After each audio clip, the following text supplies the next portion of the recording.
Assalamualaikum warahmatullahi wabarakatuh. Salam sejahtera untuk kita semua. Om Swastiastu, Namo Buddhaya, salam kebajikan. Anak-anak kelas 9, pada saat ini kita akan mempelajari materi bab 1, dinamika perwujudan Pancasila sebagai dasar negara dan pandangan hidup bangsa. Adapun submateri yang akan kita pelajari adalah penerapan Pancasila dari masa ke masa.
Perwujudan nilai-nilai Pancasila sebagai dasar negara telah dilaksanakan sejak yang pertama, masa awal kemerdekaan, yang kedua, masa Orde Lama, yang ketiga, masa Orde Baru, dan yang keempat, masa reformasi sampai sekarang. Berikut akan kalian pelajari masing-masing masa tersebut. Yang pertama, masa awal kemerdekaan. Pada masa awal kemerdekaan, ada upaya-upaya untuk mengganti Pancasila sebagai dasar negara dan juga ada penyimpangan terhadap nilai-nilai Pancasila. Anak-anak, upaya-upaya untuk mengganti Pancasila sebagai dasar negara dan penyimpangan terhadap nilai-nilai Pancasila adalah sebagai berikut. Yang pertama, pemberontakan Partai Komunis Indonesia di Madiun. Yang kedua, pemberontakan Darul Islam atau Tentara Islam Indonesia. Yang ketiga, pemberontakan RMS. Yang keempat, Pemerintah Revolusioner Republik Indonesia atau Perjuangan Rakyat Semesta. Yang kelima, APRA atau Angkatan Perang Ratu Adil, dan yang keenam adalah perubahan bentuk negara dari Republik Indonesia Serikat menjadi Negara Kesatuan Republik Indonesia. Berikut adalah penjelasan ringkas dari upaya-upaya tersebut. Yang pertama, pemberontakan Partai Komunis Indonesia atau PKI di Madiun. Pemberontakan ini terjadi pada tanggal 18 September 1948 yang dipimpin oleh Musso. Tujuan utama pemberontakan ini adalah mendirikan negara Soviet Indonesia yang berideologi komunis atau mengganti Pancasila dengan paham komunis. Namun, pemberontakan ini pada akhirnya dapat digagalkan. 2. Pemberontakan Darul Islam atau Tentara Islam Indonesia. Pemberontakan ini dipimpin oleh Sekar Maji Marijan Kartosuwiryo. Pemberontakan ini ditandai dengan didirikannya Negara Islam Indonesia atau NII oleh Kartosuwiryo pada tanggal 7 Agustus 1949. Tujuan utama pemberontakan ini adalah untuk mengganti Pancasila sebagai dasar negara dengan syariat Islam. Tetapi gerakannya bertentangan dengan ajaran Islam sebenarnya, karena mereka melakukan perusakan dan pembakaran rumah-rumah penduduk, pembongkaran jalan-jalan kereta api, perampasan harta benda milik penduduk, serta melakukan penganiayaan terhadap penduduk. Akhirnya, Kartosuwiryo bersama para pengikutnya berhasil ditangkap pada tanggal 4 Juni 1962. 3. Pemberontakan RMS atau Republik Maluku Selatan. Pemberontakan RMS ini merupakan sebuah gerakan separatisme yang dipimpin oleh Christian Robert Stephen Somokil yang didirikan pada 25 April 1950, di mana tujuan dari pemberontakan ini adalah membentuk negara sendiri dengan pulau-pulau terbesarnya meliputi Seram, Ambon, dan Buru. RMS di Ambon dikalahkan oleh militer Indonesia pada bulan November 1950, tetapi konflik di Seram masih berlanjut sampai Desember 1963.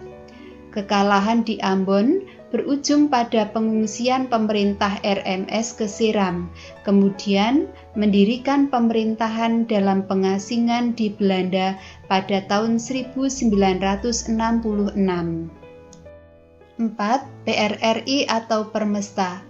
PRRI atau Permesta dipimpin oleh Syarifuddin Prawiranegara dan Vence Sumual pada tahun 1957 sampai 1958 di Sumatera dan Sulawesi.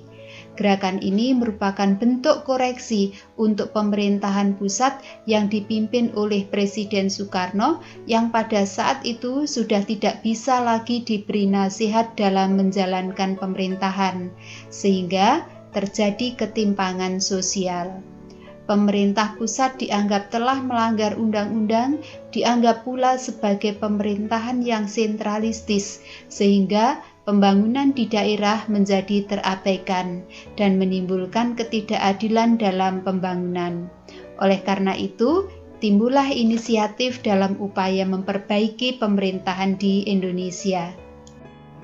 5. APRA atau Angkatan Perang Ratu Adil.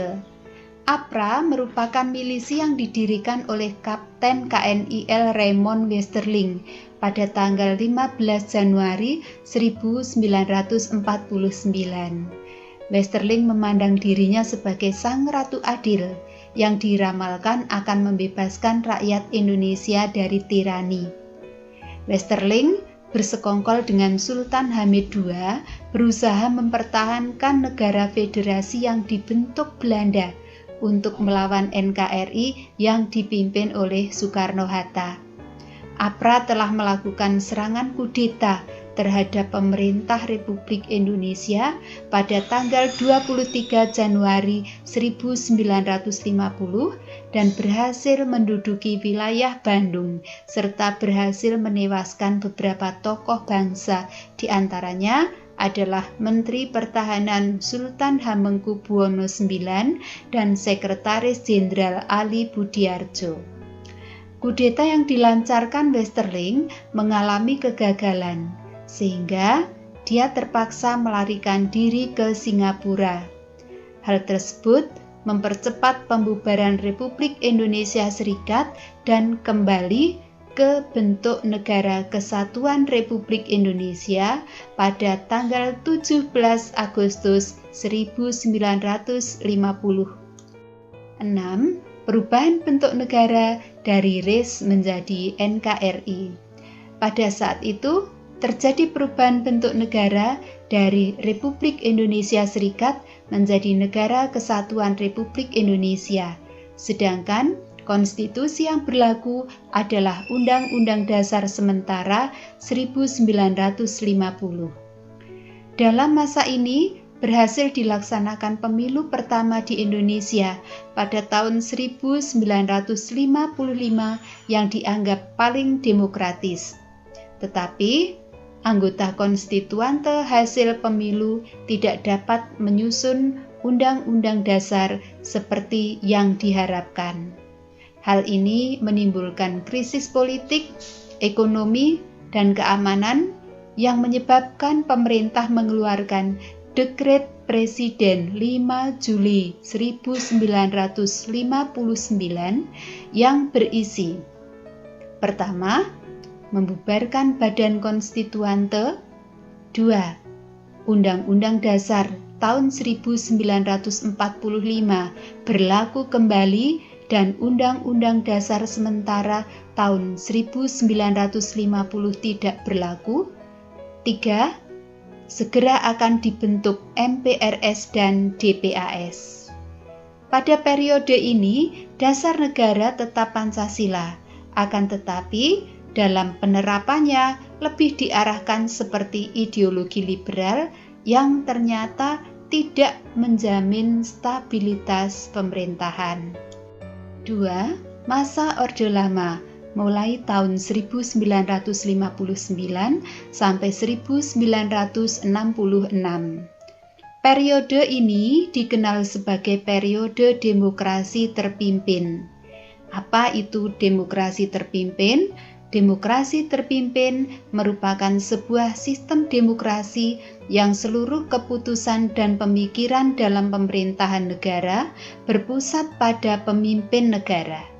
Pemimpin negara saat itu adalah Presiden Soekarno.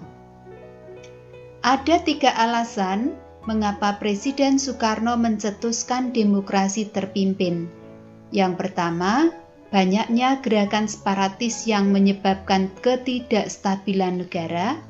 Yang kedua, tersendatnya pembangunan ekonomi karena sering terjadi pergantian kabinet sehingga program pembangunan yang dirancang oleh kabinet tidak berjalan secara utuh. Dan yang ketiga, Badan Konstituante yang gagal menjalankan tugasnya untuk menyusun Undang-Undang Dasar. Oleh karena itu, Presiden Soekarno mengeluarkan Dekret Presiden 5 Juli 1959. Walaupun dengan Dekret Presiden 5 Juli 1959, konstitusi negara sudah kembali pada UUD NRI tahun 1945, namun dalam pelaksanaannya masih terdapat penyimpangan terhadap UUD NRI tahun 1945. Penyimpangannya adalah: yang pertama, Presiden Soekarno ditetapkan sebagai presiden seumur hidup berdasarkan Ketetapan MPRS nomor 20 tahun 1963 yang menyebabkan kekuasaan presiden semakin besar dan tidak terbatas. Yang kedua, Presiden mengeluarkan Penetapan Presiden nomor 3 tahun 1960 tanggal 5 Maret 1960 yang membubarkan DPR hasil pemilu 1955. Dan yang ketiga, Presiden membentuk MPRS yang anggota-anggotanya terdiri atas anggota DPR GR, utusan daerah, dan utusan golongan yang semuanya diangkat serta diberhentikan oleh Presiden. Pada periode 1959 sampai 1966, pada masa Orde Lama, terjadi pemberontakan PKI. Pada 30 September 1965 yang dipimpin oleh DN Aidit. Pemberontakan ini bertujuan menjadikan negara Indonesia sebagai negara komunis yang berkiblat ke negara Uni Soviet, serta mengganti Pancasila dengan paham komunis. Namun, pemberontakan ini dapat digagalkan semua pelakunya berhasil ditangkap dan dijatuhi hukuman sesuai dengan perbuatannya. 3. Masa Orde Baru mulai tahun 1966 sampai 1998. Era demokrasi terpimpin di bawah pimpinan Presiden Soekarno mendapat tamparan yang keras ketika terjadinya peristiwa tanggal 30 September 1965 yang disinyalir didalangi oleh Partai Komunis Indonesia atau PKI.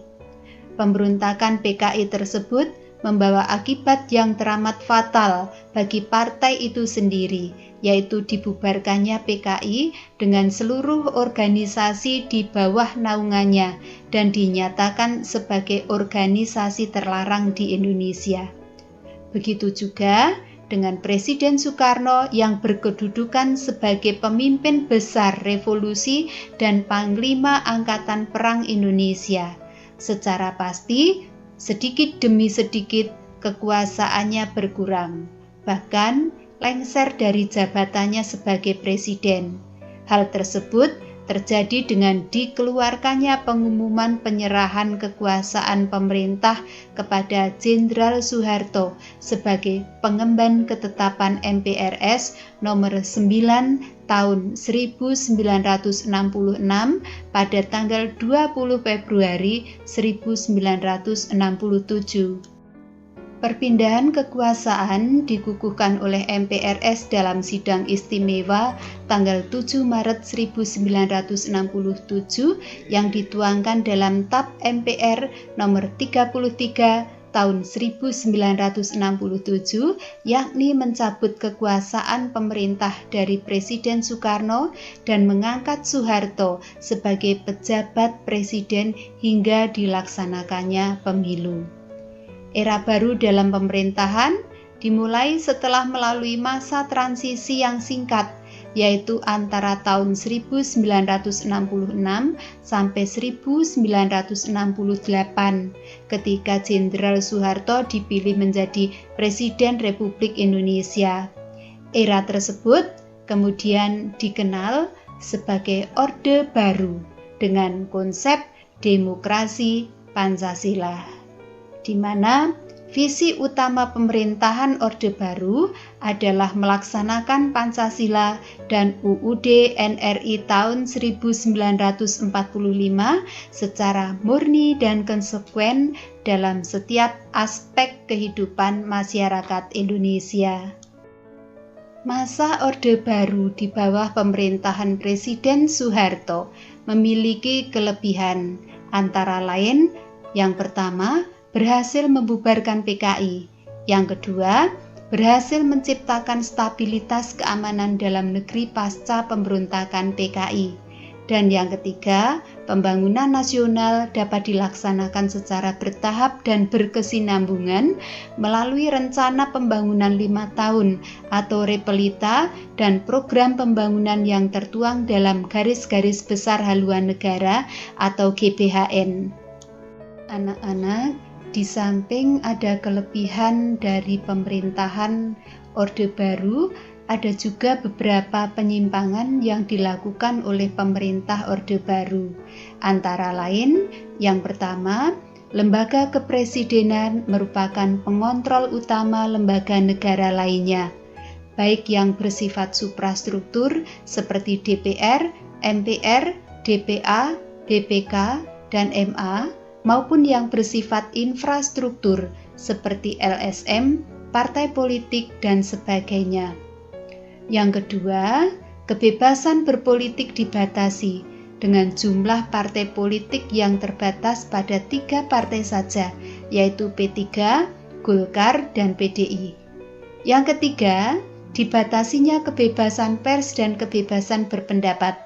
Terbukti dengan banyaknya kasus dibradelnya beberapa surat kabar atau majalah hingga dicabut surat izin penerbitannya. Yang keempat, beberapa aktivis politik yang menyuarakan aspirasinya dalam mengkritik kebijakan pemerintah beberapa lama kemudian diberitakan hilang atau ditangkap. Yang kelima, munculnya beberapa peristiwa pelanggaran hak asasi manusia seperti kasus Tanjung Priok, kasus Marsinah, kasus wartawan Udin dari Harian Bernas Yogyakarta, dan lain-lain. 4. Masa reformasi mulai tahun 1998 sampai sekarang. Penerapan Pancasila sebagai dasar negara pada masa reformasi terus menghadapi berbagai tantangan. Tantangan yang pertama adalah kondisi kehidupan masyarakat yang diwarnai oleh kehidupan yang serba bebas, seperti kebebasan berbicara, berorganisasi, berekspresi, dan sebagainya. Memang kebebasan ini membawa dampak positif, antara lain dapat memacu kreativitas masyarakat. Namun juga ada dampak negatifnya apabila kebebasan itu tanpa batas. Karena dapat muncul pergaulan bebas, pola komunikasi yang tidak beretika, peredaran narkoba dan minuman keras, aksi anarkisme, serta vandalisme, sehingga memicu terjadinya perpecahan dan penurunan moral. Tantangan yang kedua adalah menurunnya rasa persatuan dan kesatuan di antara sesama warga bangsa. Ini ditandai dengan adanya konflik di beberapa daerah, tawuran antar pelajar, serta tindak kekerasan yang dijadikan sebagai alat untuk menyelesaikan permasalahan. Hal ini dapat menimbulkan konflik antar warga dalam kehidupan masyarakat, seolah-olah wawasan kebangsaan yang dilandasi oleh nilai-nilai Pancasila yang lebih mengutamakan kerukunan telah berkurang dari kehidupan masyarakat Indonesia. Tantangan yang ketiga adalah bangsa Indonesia sedang dihadapkan pada perkembangan dunia yang sangat cepat dan mendasar, seiring dengan berpacunya pembangunan bangsa-bangsa.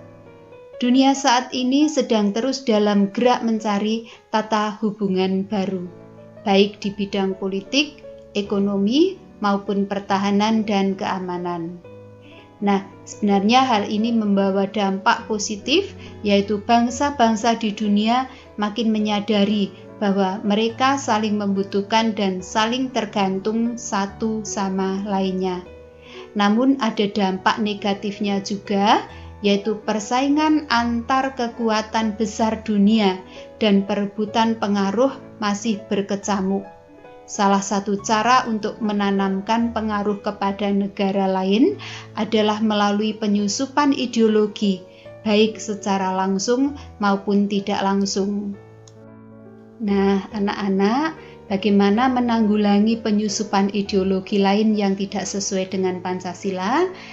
Setidaknya ada 3 hal yang perlu kita perhatikan. Yang pertama, kewaspadaan dan kesiapan harus kita tingkatkan untuk menanggulangi penyusupan ideologi lain yang tidak sesuai dengan Pancasila. Yang kedua, cita-cita bangsa dan negara Indonesia dalam mewujudkan masyarakat Indonesia yang adil dan makmur berdasarkan Pancasila dan UUD NRI tahun 1945 harus selalu menjadi semangat untuk mencapainya.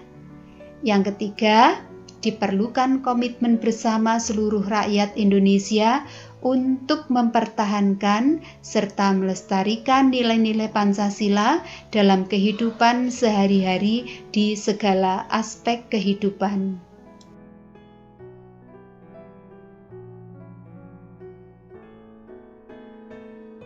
Anak-anak, demikian tadi pembahasan materi tentang penerapan Pancasila dari masa ke masa.